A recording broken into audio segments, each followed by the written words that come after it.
E aí, meu amigo? Tudo bem, querido? Finalmente, rapaz! Muito bom. Tudo Prazer ótimo, estar aqui, querido. tudo tranquilo. Animadaço para nossa live, cara. Amém. Queria muito falar desse tema e a pessoa certa era com você.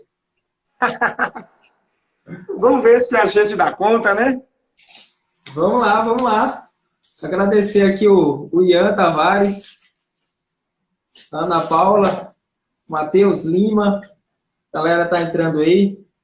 Sejam todos bem-vindos. Como todos já me conhecem, eu sou o professor Manuel, né? Sou um aspirante ao conhecimento, né? Gosto de ler alguns livros, mas, sobretudo, eu gosto muito de fazer amizades, e o Evandro foi uma dessas pessoas a qual o Instagram e a minha página Deliberações me proporcionou. Eu conheci pessoas maravilhosas esses dias. Eu conheci o Maicon Castro, que é um grande amigo meu, psicólogo de Teresina. Conheci a Dani Barradas, professora de literatura clássica. Conheci o professor Lucas, cara fantástico. E agora, aqui com o Evandro Santana, psicólogo, fundador do consultório Psique. Olha só, meu amigo Maicon Castro acabou de entrar, uma das pessoas que eu tive o prazer de conhecer, também psicólogo. Seja bem-vindo, Maicon. Meu amigo, é uma satisfação muito grande. Estou muito feliz de estar podendo falar contigo. Igualmente, igualmente. O Instagram me proporcionou também ampliar as fronteiras das amizades e é muito bom conhecer a cada dia mais gente inteligente como o senhor. É um prazer estar aqui, viu? Muito agradecido pelo convite e pela proposta do tema. Agora é ver se a gente vai dar conta de falar sobre isso aqui hoje. Vamos lá. Então, pessoal, a proposta de antemão é que nós possamos aí refletir sobre o sentido da vida, sobretudo é um psicólogo chamado Viktor Frankl. De antemão, a gente deixa claro que não tem como esgotar a tratativa do sentido da vida, porque aí a gente teria que esgotar também o que é a vida, que é uma das grandes questões filosóficas recorrente entre os poetas, filósofos e romancistas no decorrer da história. Então, eu acredito que uma live de 1 hora não vai dar para a gente esgotar isso, mas a proposta é que nós possamos refletir, né, no campo filosófico, também no campo da psicologia, da psique humana, o sentido da vida e também tratar aí, né, por que não dizer, aqui um neologismo do Viktor Frankl, das doenças noogênicas, né, doenças do espírito. Então, para a gente poder entender aí como que a gente pode entender e encontrar esse sentido. Beleza? Então, sejam todos bem-vindos. De antemão, acho que a gente pode falar um pouco da vida do Franklin, não é isso? Sim, sim.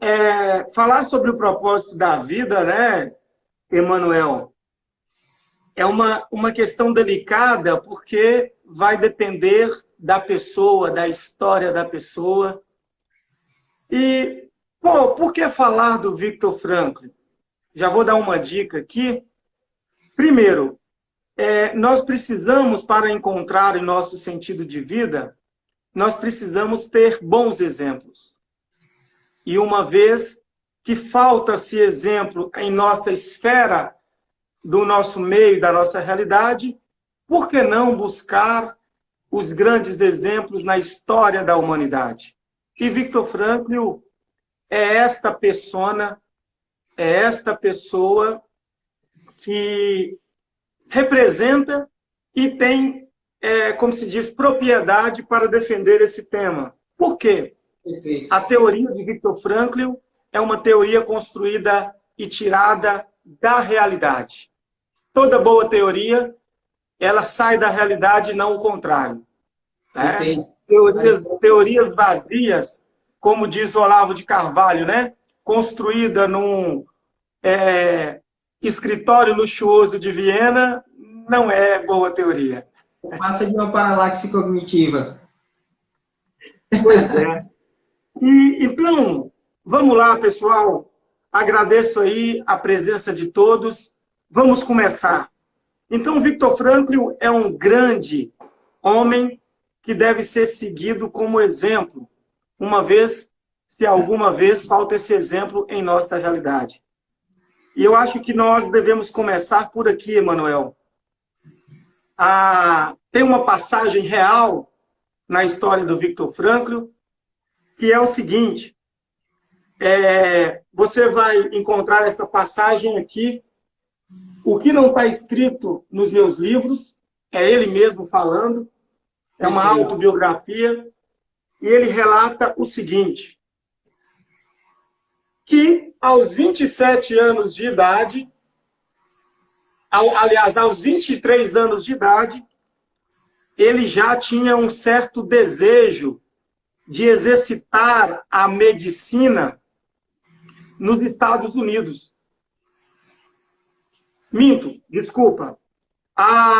Aos 18 anos de idade, ele já tinha o desejo de exercitar a medicina nos Estados Unidos, então ele pediu um visto. E ele esperou por esse visto. Por 8 anos, algo aproximadamente, e esse visto não via. É um visto pessoal, individual. E esse visto chega aos 23 anos de idade. Logo, ele resolveu formar em medicina ali mesmo. Ele é um neurologista austríaco, né? Em Viena. E aos 23 anos, chega o visto. E ele se vê num verdadeiro dilema. Que dilema é este? Esse visto chega em plena Segunda Guerra Mundial, a Grande Guerra, e os pais velhos, e ele na condição de judeu, ele se pergunta o que fazer, uma vez que ele tem a grande oportunidade de sair ali e seguir para os Estados Unidos, seu grande sonho, e agora ele está barrado por um dilema. Então ele dá uma volta no quarteirão triste, naquele momento em que só um comunicado do próprio Deus para salvá-lo, que ele está diante de uma grande oportunidade em ir para os Estados Unidos, oportunidade essa que ele tanto esperou, mas ao mesmo tempo está na condição dos pais velhos, e ele na condição de judeu. Se ele vai sozinho, mas os pais podem ficar e ser preso pela Grande Guerra, porque eles são judeus. E ele dá uma volta no quarteirão, nas redondezas das casas ali, do bairro dele, triste, refletindo. E ele, quando chega em casa, volta triste sobre o que fazer, sobre que rumo tomar na vida. Entrando dentro de casa, ele depara-se com o pai, lustrando uma placa de mármore. E ele pergunta, pai, onde o senhor arrumou essas placas? E o pai ali, numa sinagoga que pegou fogo.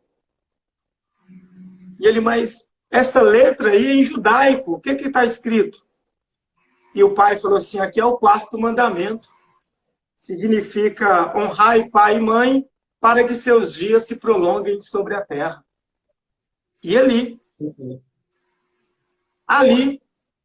ele decidiu ficar com os pais e abandonar o visto para aí se tornar um grande médico nos Estados Unidos e decidiu ficar sabendo que ele teria 90% de chance de morrer no campo de concentração com a família, justamente por ser judeu.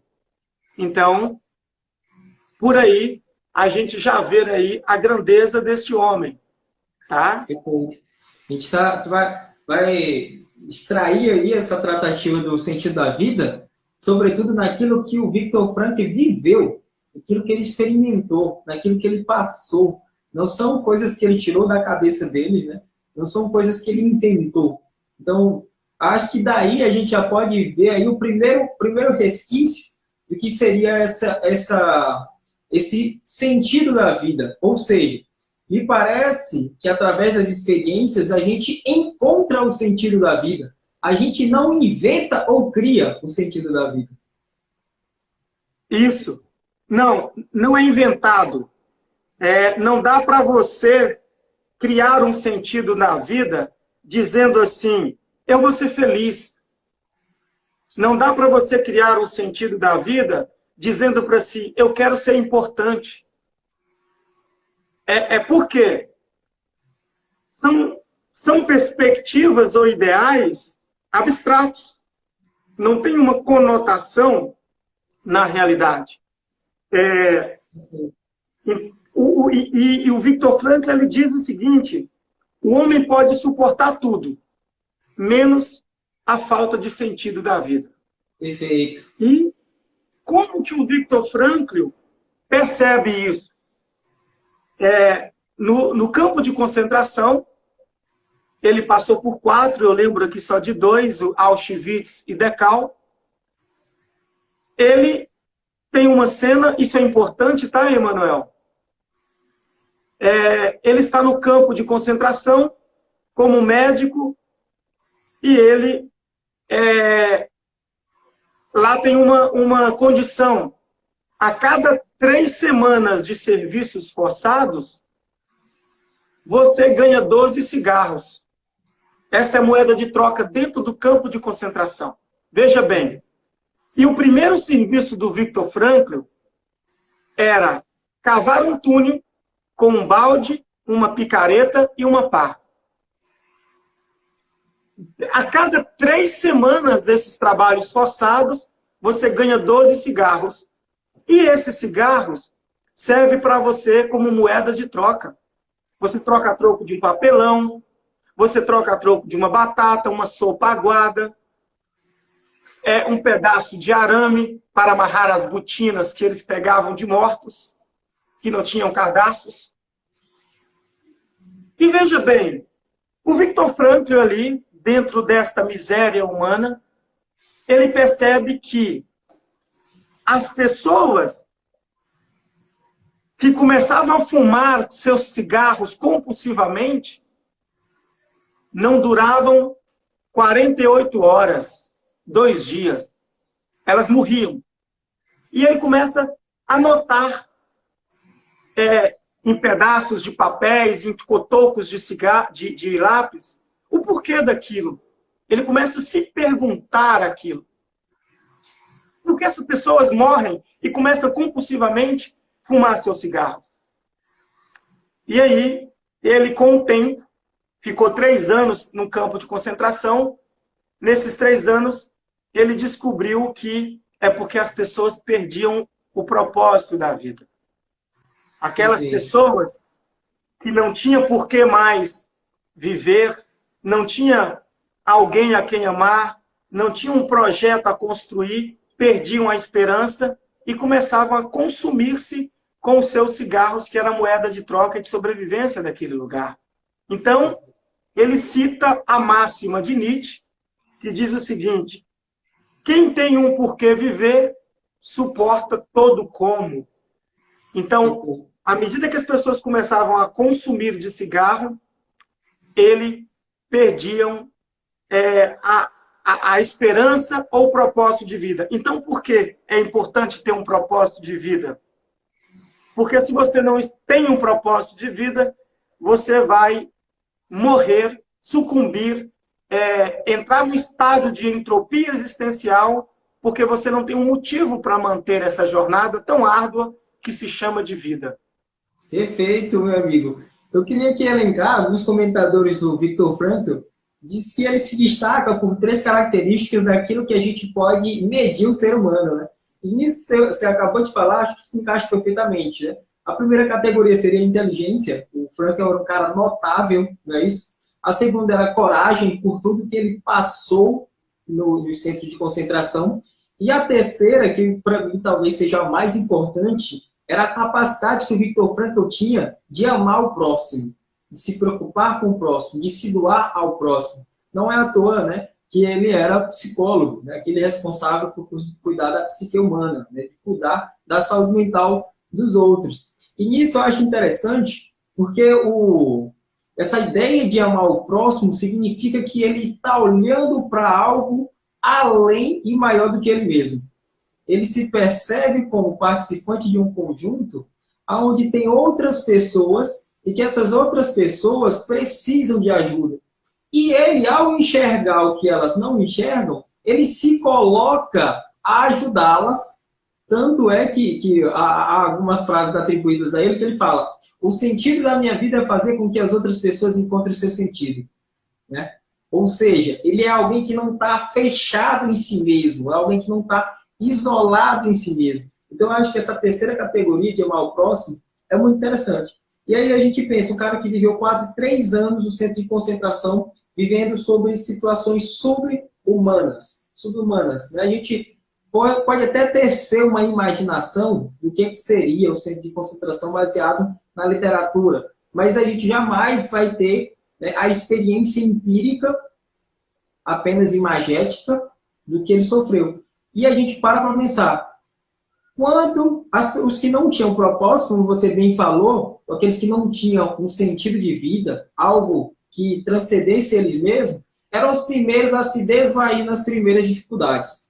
E é interessante a gente parar nisso, porque se a gente for fazer uma aplicação hoje, eu fico pensando em uma pessoa que estivesse no centro de concentração nazista, que fosse apenas um beberrão, um mulherengo, e o Viktor Frankl, no centro de concentração, ele podia pensar na esposa dele, que ele chamava de bem-amada. Ele evocava a todo momento as imagens da mulher dele, a esposa dele, que ele amava. E eu imagino um cara que era um beberrão de mulher no centro de concentração, pensando, poxa, quem lá fora vai sentir a minha falta? Ou, melhor, eu sinto a falta de quem? Porque eu sempre olhei para outras pessoas como outro objeto e não como algo em si mesmo, como algo além. Eu sempre me aproximei das pessoas por interesse. Então, essa pessoa seria uma das primeiras a se desvair no centro de concentração. Porque é uma pessoa que a gente pode chamar de materialista, utilitarista, pragmatista, né? Que satisfaz apenas suas necessidades ali e pronto. E o Frankl, né, ele vai ter uma citação que eu acho show de bola, quando ele fala assim, a verdade de que o amor é o derradeiro e mais alto objetivo que o homem pode aspirar. A salvação do homem é através do amor e no amor. É aqui onde ele vai falar de quando ele estava no centro de concentração, que ele conseguia evocar imagens, né, da sua esposa. E ele tinha aquele afago, aquele interesse de reencontrar a sua esposa, né? E isso era uma das coisas que fazia com que ele subsistisse lá dentro.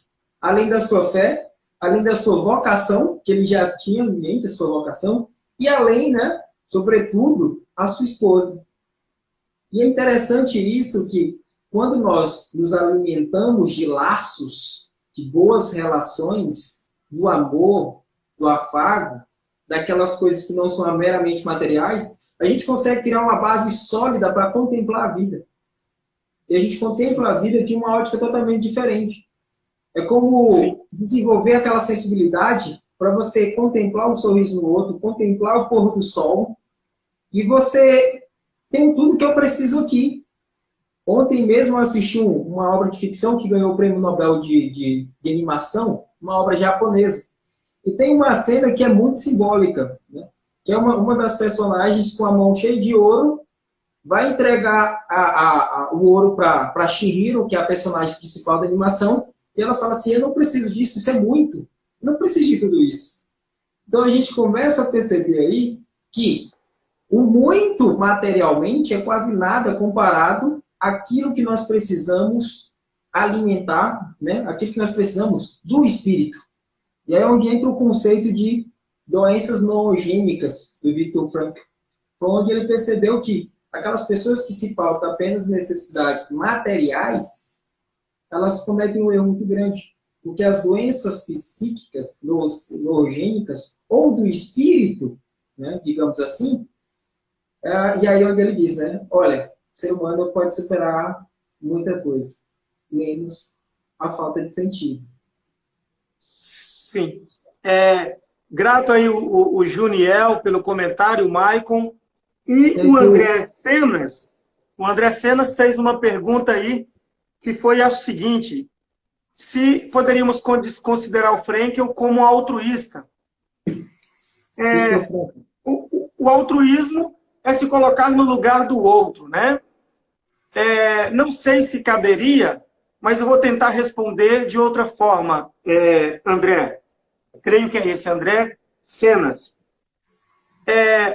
O Viktor Frankl, ele até, em alguma de suas obras, ele cita o Karl Jaspers, que diz o seguinte: um ser humano só se torna ser humano pela entrega ao outro. Então aqui já fica o primeiro toque para quem está perdido na sua orientação no mundo. Se você tem dificuldade de servir o próximo, você é um cara que vai sucumbir na sua existência. O senhor vai ser uma pessoa falida. E alto lá, não estou dizendo servir o próximo, entregar chazinho no hospital, não. Porque tem muita gente que vai levar chazinho no hospital e não conversa com pai e mãe. É o próximo mesmo. É o que está ao seu lado precisando do seu apoio. Então, esse é o primeiro propósito, é servir. Se você tem dificuldade de servir, por quê? O sentido da vida, assim como o amor ao próximo, é de dentro para fora.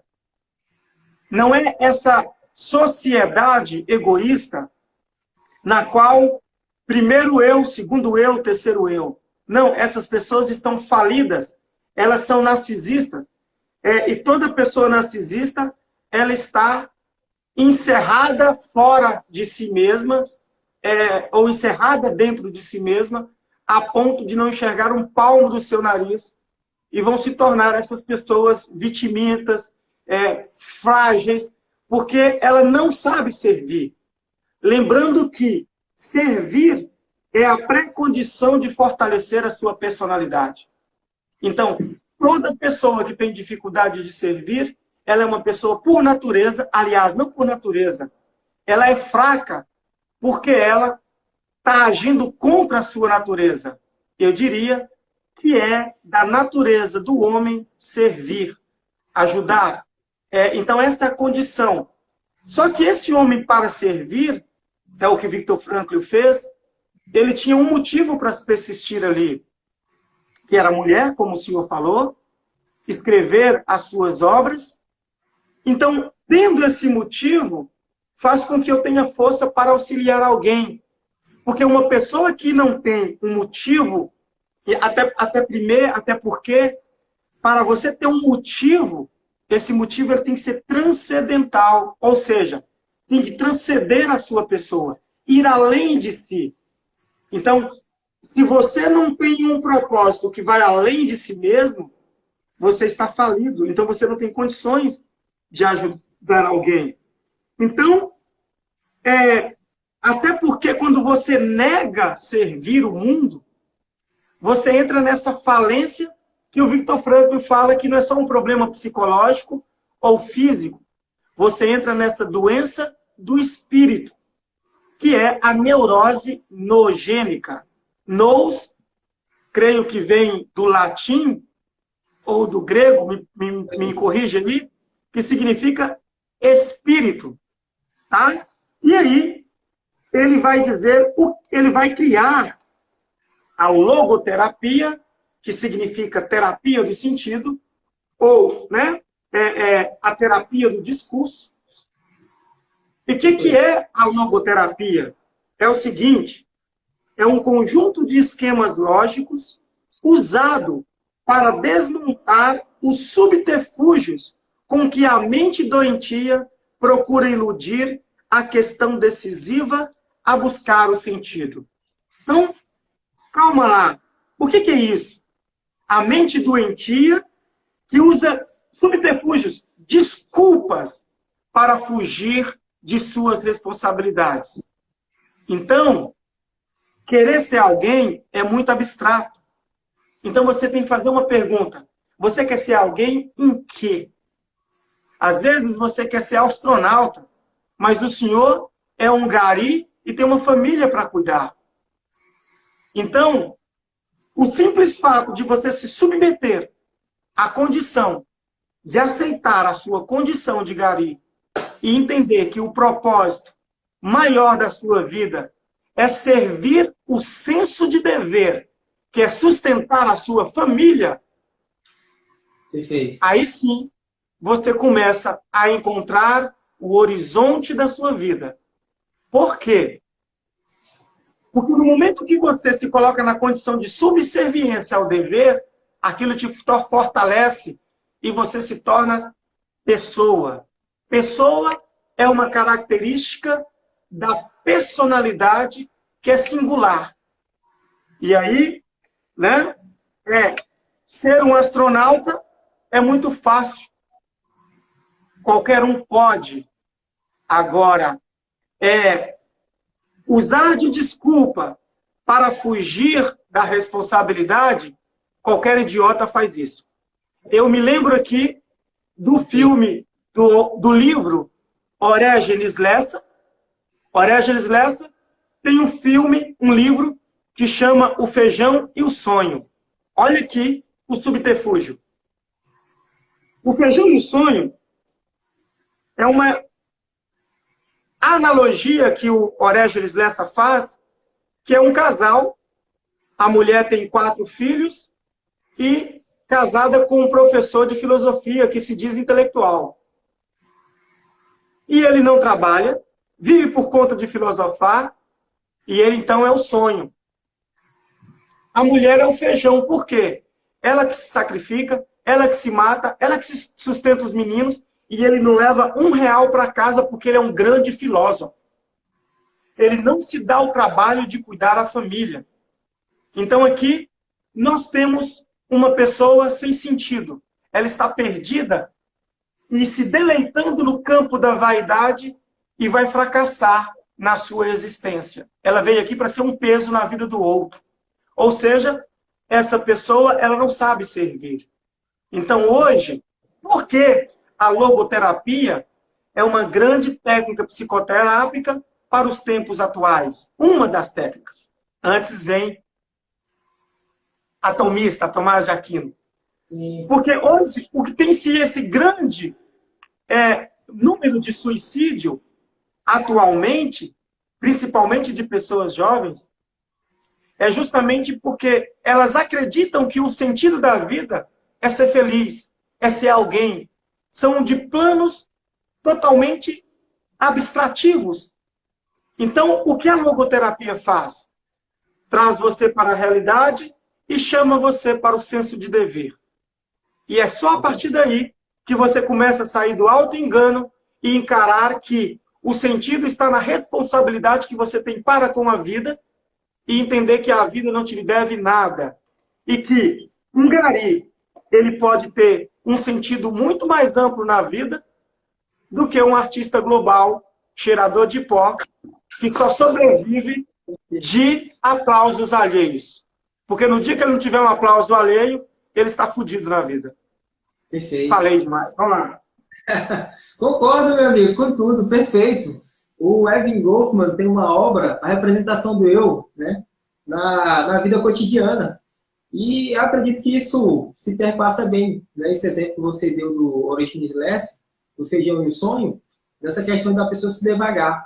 Ou seja, a gente tende a pensar que a nossa vida é quando nós estamos no palco atuando, encenando uma certa personagem e várias pessoas lá aplaudindo a sua atuação, quando, na verdade, o seu eu, lá no camarim, né, com seus dilemas, com seus problemas, né, é onde se aflora e aí você se depara com a realidade.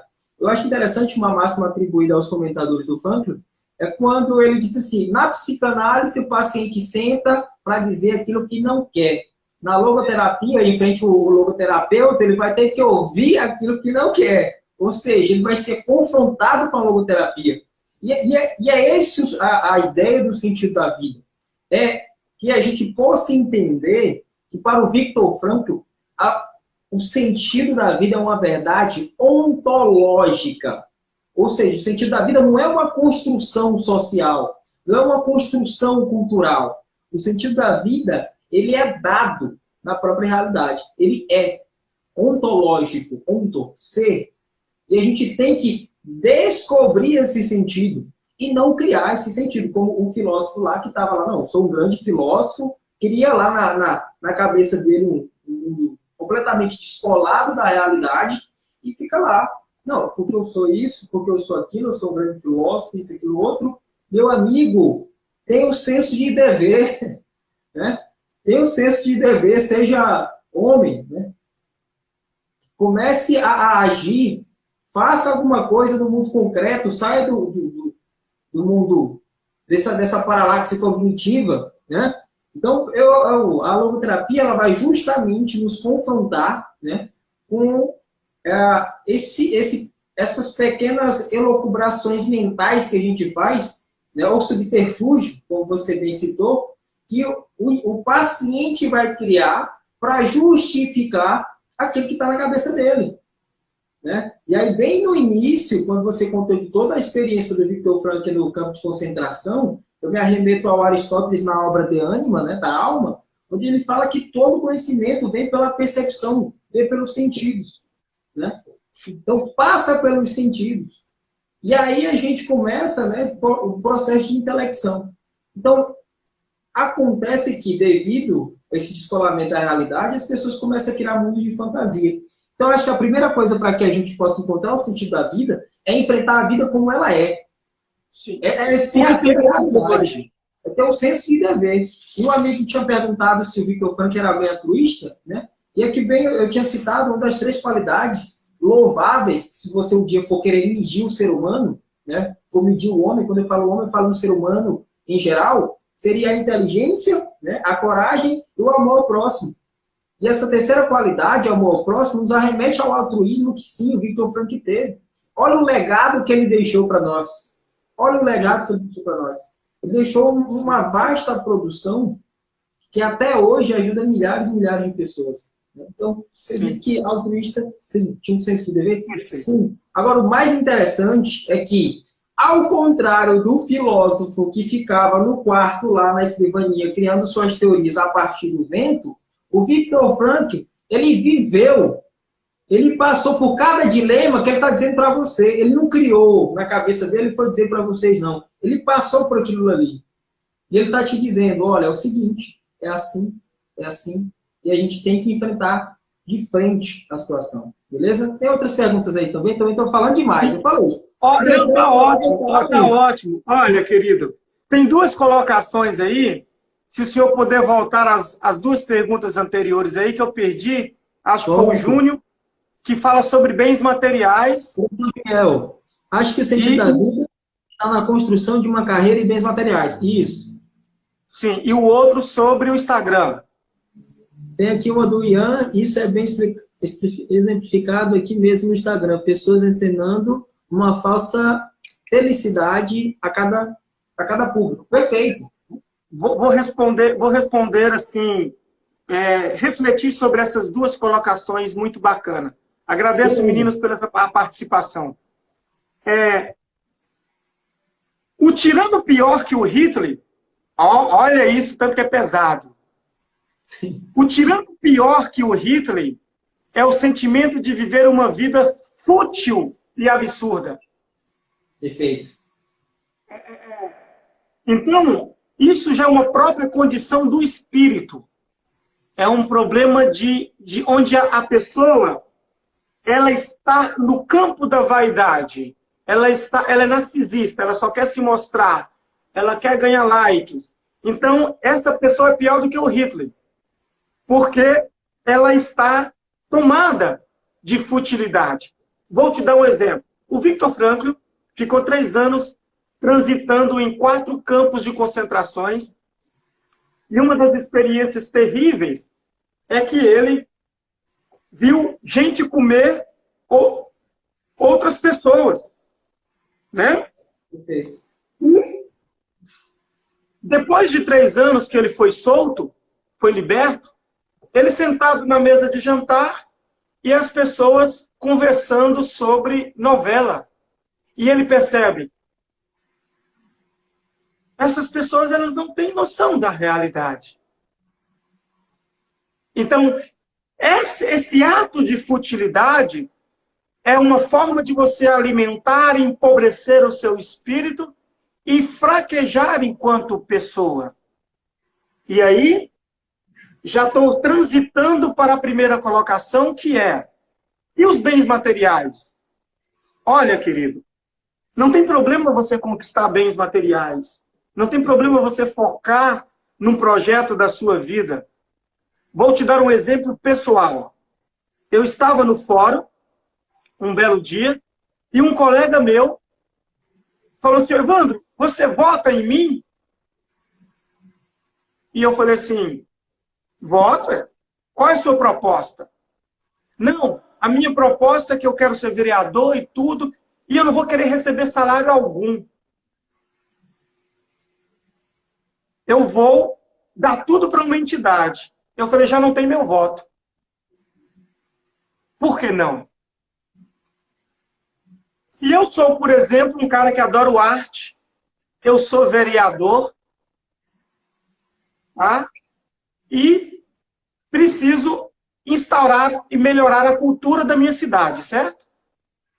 Se não é meu salário, como é que eu vou viajar aqui em Belo Horizonte, 230 quilômetros, para assistir uma peça de teatro do Palácio das Artes e me aperfeiçoar enquanto pessoa para oferecer arte para a minha cidade? Perfeito. Então, veja bem, senhor, não tem problema você valorizar o bem material, porque, como diz Tomás de Aquino, não existe ação física.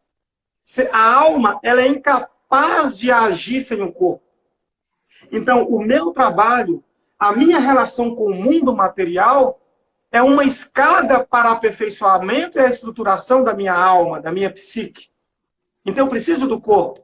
Logo, eu, Evandro, preciso investir em livros caros para auxiliar os meus pacientes. E se não é o dinheiro, eu não consigo isso. Então, qual é o propósito de você investir nas suas conquistas materiais? Então, você precisa colocar um valor transcendental no seu fazer. Por quê? Se o senhor for investir num trabalho puramente material para ganhar money e curtir berita em Fernão de Noronha, água de coco e praia, é claro que o senhor vai falir. Claro que a praia nos ajuda, mas não nos acrescenta enquanto ser. É um momento de lazer. Mas se todo o seu projeto de vida é ganhar dinheiro para pegar mulher boa, está encerrado na existência. Você é um peso morto sobre a terra. Perfeito. Está clara a diferença? Claríssimo. Né? Okay. O sublime é a futilidade, né? Se os bens materiais for um fim em si mesmo, é uma futilidade. Agora, se você utiliza os bens materiais para coisas transcendentais, para coisas que transcendem você mesmo, então você vai estar fazendo algo louvável, né? Algo doce, algo sublime, né? Então, não há problema nenhum os bens materiais. O problema é quando você começa a viver em prol disso. Porque aí a gente esquece que a gente também é espírito, a gente também é alma, a gente não é só carne. Então, quando a gente vive apenas por os bens materiais, a gente esquece daquilo que é o principal. Daquilo que é o motorista do veículo do nosso corpo, desse corpo aqui material, dessa carne, que é o nosso espírito, a nossa alma. O Macbeth, né, na obra de Shakespeare, eu li um comentário do crítico literário canadense, o Norton Fry, que diz o seguinte: quando a gente lê o Macbeth, por exemplo, a gente não lê o Macbeth para saber literatura escocesa. A gente lê para saber o que se passa na cabeça de um homem que ganha o mundo inteiro em troca da sua alma. Então, é isso. É ganhar muito dinheiro, ir para a praia e pronto, e acabou. Até é típico da mentalidade totalitária, vai fazer que nem o Thanos, dos Vingadores.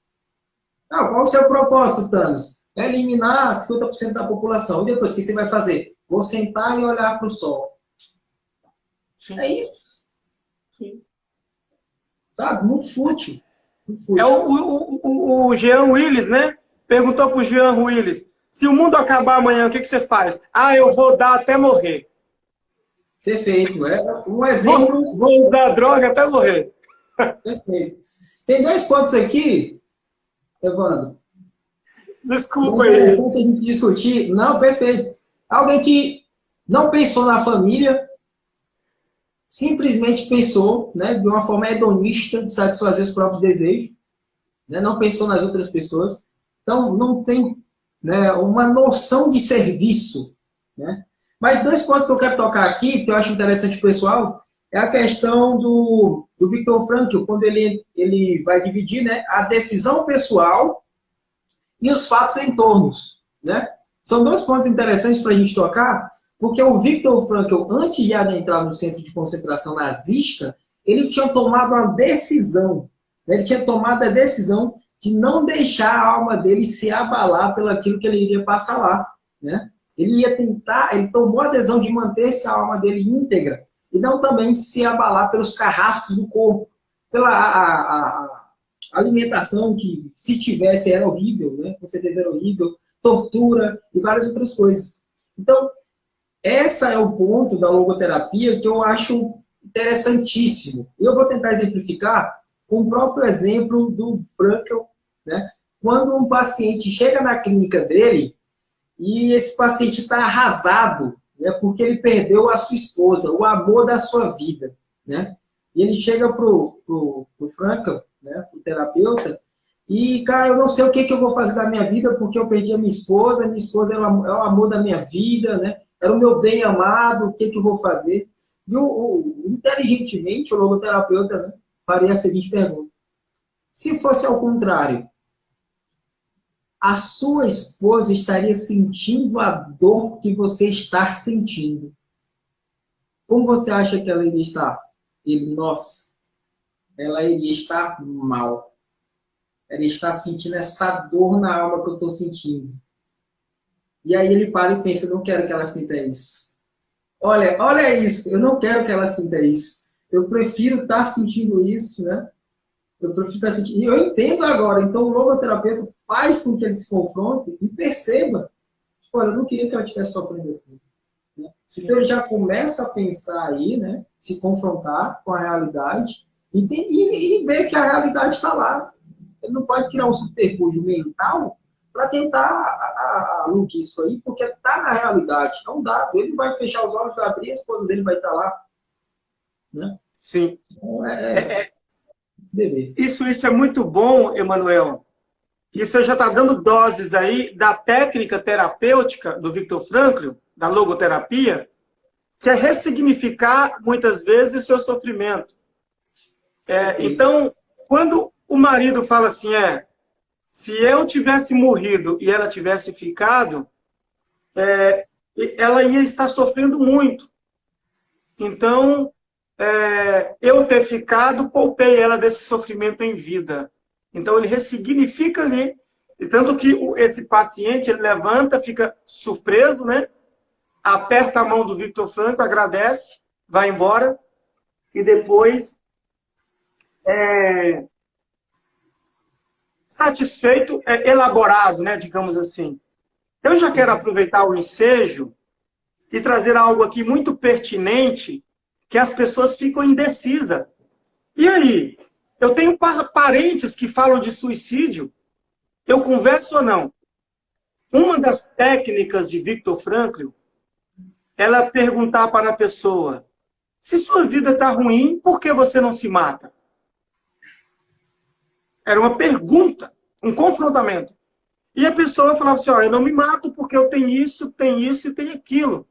Então, você, a partir dessa pergunta, você já começa a mostrar para essa pessoa quais são os seus propósitos e por que ela deve persistir na vida. Mas aí vocês me perguntam assim, Evandro, mas eu tenho pessoas que estão pensando ou tentando cometer suicídio. E aí, o Viktor Frankl também tem uma resposta para isso. Para você que tem alguém que está tentando, para você que tem alguém que já tentou e está preocupado, é importante você perguntar assim, vai tentar de novo? Não pergunta o porquê ela fez isso, que muitas vezes ela nem sabe. Isso é técnica do Viktor Frankl. Vai tentar de novo? A pessoa vai falar assim, não. Geralmente ela baixa os olhos, olha para um lado. Não vai tentar? Por quê? Você faz essa segunda pergunta complementar. Não vai tentar? Por quê? E a pessoa assim, por que não? Essa pessoa ela tem puxando 80% de chance de tentar o ato. Então você deve vigiar essa pessoa. Agora, Se essa pessoa falar assim, você perguntar, não vai tentar por quê? Ela vai dizer assim, não, porque foi uma burrada, minha família, eu fui um egoísta, eu tenho minha família para cuidar, eu tenho uma criança de 2 anos. Meu Deus do céu, por que eu não pensei nessa criança de 2 anos? Eu tenho minha mulher que depende de mim. Como eu fui um filho da puta? Quando essa pessoa apresenta propósitos substanciais pelo qual ela não vai tentar novamente, fique tranquilo que essa pessoa está instaurada na realidade. Né? Uma pessoa perguntou aí, gente, minha tristeza é que poucas pessoas se interessam por esses assuntos. Não, Júnior, o senhor está aqui com a gente, Juniel. E olha, Isso. olha, Juniel, um conselho que o meu amigo Lincoln está aqui assistindo a gente, nós sempre trocamos ideias sobre isso, e é um conselho do próprio professor Olavo de Carvalho. Se eu tenho uma esposa, uma companheira ou alguém próximo que não valoriza os mesmos assuntos que eu, a gente tem que entender que é responsabilidade nossa. Nós não podemos obrigar outras pessoas a se interessar pelo mesmo que eu interesso. O importante é que o senhor está aqui. Então, se eu não posso obrigar a minha esposa a interessar pelo que eu interesso, se eu não posso obrigar minha namorada a interessar pelo que eu interesso, é porque é uma escolha minha e só eu sei o valor disso. Então, o importante, meu caro ou cara, é que o senhor saiba a importância desse papo aqui e vamos curtir com 16 pessoas. Porque se o senhor for estressar, porque tem um monte de Hitlerzinhos aí perdendo tempo com merda, né? Nós vamos ficar chateados gratuitamente. Perfeito. Pessoal, se vocês tiverem perguntas, podem fazer, porque o Evandro está aqui prontamente para responder. Mas nós temos umas perguntas aqui que nós postamos no Instagram e nos propomos, se não respondê-las, refletir sobre as mesmas, né? E assim nós o faremos para cumprir aqui com o nosso compromisso. E a primeira pergunta é, Evandro, já para alguém perguntar para você, o que devo fazer da minha vida? Ok. O que você está fazendo, né? Nesse exato momento? O que você está fazendo hoje, além de olhar para o seu próprio umbigo? Né? Então, é importante para encontrar o propósito, eu perguntar o que eu estou fazendo hoje, a que tipo de vida vai me levar, em que condição de vida eu estarei daqui 5, 10 anos. Tá? Se você não tem um propósito, eu sugiro que, mesmo que não seja um propósito substancial ainda, pergunte para si mesmo agora, coloque aí 3 propósitos. Um de curto prazo, um de médio prazo e um de longo prazo. Suponhamos que o curto prazo é até 6 meses. Um médio prazo, 1 ano e meio. Longo prazo, 5 anos. Porque você compra um fogão à prestação até 3, dependendo do valor. Então, o que acontece? E aí, se colocou essa condição, as atitudes que eu estou tomando hoje estão sendo pró ou contra eu realizar esses objetivos, mesmo que eles ainda não tenham nada a ver comigo. Tá?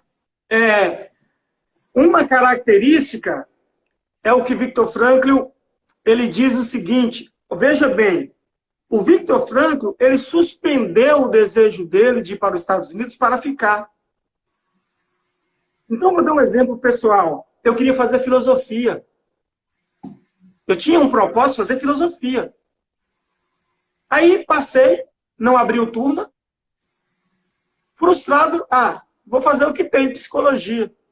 Nunca quis clinicar. Não foi meu desejo clinicar. Então, eu arquei com a consequência. O Ortega y Gasset diz, né? Eu e minha circunstância. A forma como eu lido com a minha circunstância determinam o real destino da minha pessoa. Então, veja bem, se eu tenho um impedimento, eu recuo, o que ele está dizendo? Metade da sua vida é você que escolhe. A outra metade é a circunstância que se impõe. Se você foge da sua circunstância, o seu futuro está mais próximo do fracasso do que você tentou. Se você aceita a circunstância, se você tem mais condições de acordar com ela, então você provavelmente se tornará mais próximo daquilo que você almejou. Por exemplo, não passei, só passaram 7, não abriu tudo, meu frustrado foi fazer psicologia. Fiz psicologia, fiz bem, me entreguei aquilo. Depois que eu me formei em psicologia, eu encontrei Olavo de Carvalho. E aí, eu fui fazer filosofia melhor do que eu tivesse feito outrora. Então, veja bem, eu não recuei. Eu fiz o que estava ao meu alcance fazer. Então, essa é a circunstância que Ortega y Gasset fala. Aceite sua circunstância. Então, quando a pessoa finge que está perdida, ela vai fracassar. Quando ela finge que não está perdida, ela vai fracassar. Então, essa é a filosofia dos náufragos de Ortega y Gasset, invadindo aqui Vitor Franco. Tá? Que é o quê? O simples fato de você reconhecer a sua condição de perdido já é um grande passo para encontrar o caminho. Então tem muita gente que fica dando cabeçada negando que está fudido. E é justamente aqui que ele vai se perder. Perfeito. Negação da realidade, não é isso? Pessoal, se vocês tiverem mais perguntas, podem efetuá-las. Mas de antemão, fazendo um apanhado, até então a logoterapia ela se propõe a confrontar cada um de nós, sobretudo com a realidade. Fazer com que nós, né, deixemos esse pensamento de ser descolado da realidade e nos defrontar com o problema. Como o Evandro bem falou, se você ficar negando para você mesmo que você é um FU, né, que você é um FU, você já vai estar descolado da realidade e não vai poder agir. Né? Então, o que eu acho brilhante na logoterapia é essa ideia de que, às vezes, entra muito a questão do vitimismo, Evandro.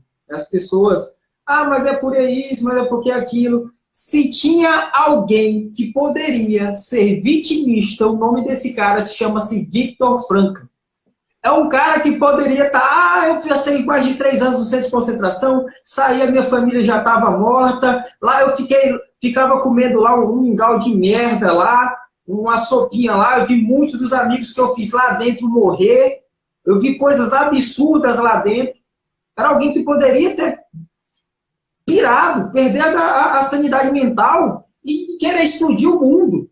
Mas é um cara que não saiu de lá, não se deteve às circunstâncias, né? Tinha tomado a decisão de manter a sua sanidade mental, não se deteve às circunstâncias, ou seja, não deixou as circunstâncias moldá-lo, e o que é que ele fez? Foi ajudar pessoas. Sim. Se tem um sentido mais louvável do que o cara passar por um inferno, sair de lá e se propor a ajudar outras pessoas a também sair do inferno, pode não ser físico, mas psíquico, mental, doença da alma, como ele falou, as doenças nogênicas, sim, isso é o sentido da vida. O dele. sim. Né? Agora, é interessante que a gente tenha em mente que esse sentido da vida, ele é uma verdade ontológica, você vai descobri-lo, não vai criá-lo na sua cabeça, tá? Você tem que se ater à realidade, e se atendo à realidade, você conseguirá criar aí traçar uma linha, como o Evandro bem falou, para que você possa perseguir esse propósito, seja a curto, médio ou longo prazo, tá bom? Então, sim. E ele vai que fique claro, pessoal, que esse sentido, ele é ontológico, tá? Ele não é uma construção cultural ou mental, tá? Ele é um dado da realidade, você vai ter que descobrir. Não é o mesmo para todos, mas tem uma passagem interessante que explica bem isso, que é a seguinte: o propósito ou o sentido da vida, não é uma máxima uniforme, válida para todos. é a obrigação imanente que cada um tem de transcender-se.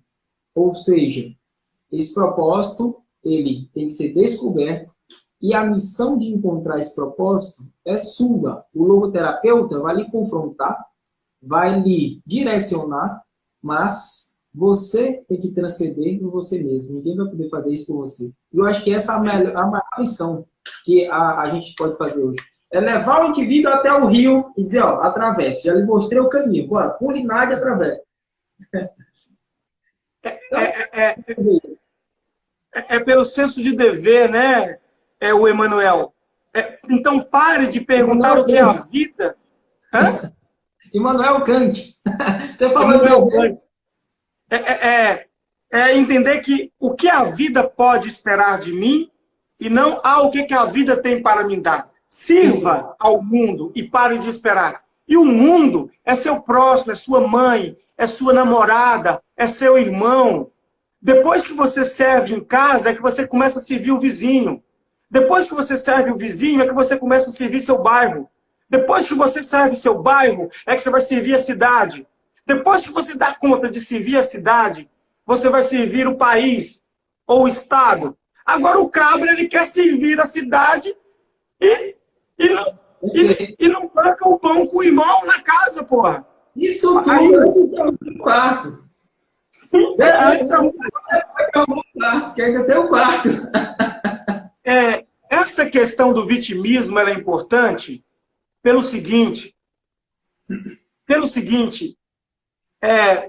Por quê? Se você não ajuda seu irmão que está precisando e vai ajudar o vizinho, o senhor quer aplauso, o senhor quer aparecer na fraqueza do outro. Você não quer ajudar ninguém, cabra. Tá? Você está fazendo cena para vaidoso.